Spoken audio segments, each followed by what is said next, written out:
Salut Maxime, Salut qu'est-ce que tu Clément. fais? Bah écoute, je suis en train de me renseigner sur un nouveau moyen de détecter le cancer de l'ovaire.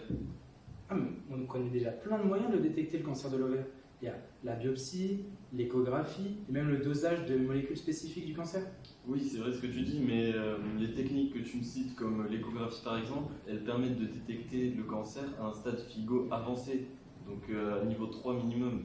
Celle sur laquelle je me renseigne permet de le détecter dès le stade FIGO 1. C'est quoi le stade FIGO? En quelque sorte, le stade FIGO, c'est une classification qui permet de séparer les différents niveaux d'avancée d'un cancer de l'ovaire. Par exemple, plus le stade FIGO est élevé, plus le cancer est avancé, donc difficile à traiter et par conséquent dangereux pour la personne. Et tu te renseignes sur quoi alors? Bah écoute, regarde ça.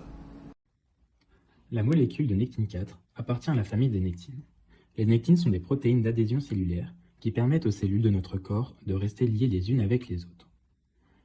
Ce ne sont pas les seules protéines d'adhésion dont notre corps dispose. La présence anormale de nectine-4 peut être à l'origine de certaines maladies, telles que le syndrome de dysplasie syndactylie.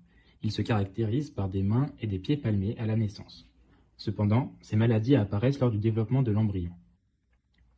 À l'âge adulte, la nectine-4 ne doit normalement être peu présente dans le corps. C'est pourquoi sa présence peut être l'un des premiers signes d'une maladie telle que le cancer. Ainsi, la nectine-4 semble être un bon marqueur biologique pour détecter les premières traces de tumeurs. Grâce à l'étude du sang de 131 patientes malades et ainsi que 100 patientes saines, les chercheurs de l'université de Kiel ont pu constater que la nectine-4 était produite en plus grande quantité chez les patientes qui ont un cancer de l'ovaire que chez les femmes saines. La survie des femmes atteintes de cancer de l'ovaire nécessite un diagnostic dès le début du cancer, donc au stade FIGO 1 ou 2. Le marqueur nectine-4 permet donc cette détection précoce afin de déterminer si une femme est atteinte de cancer de l'ovaire dès les premiers stades.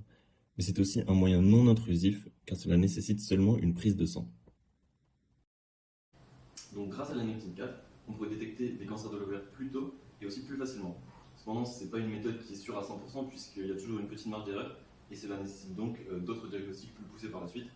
Mais cette nouvelle méthode permettrait une première vérification facile à faire et efficace afin de déterminer s'il est nécessaire de faire des tests plus en profondeur. Ah, mais du coup, c'est super cool comme nouvelle, ça, c'est hyper innovant. Faut pas que tu me tiennes au courant du coup. Pas de soucis, je te tiendrai au courant de tout ça.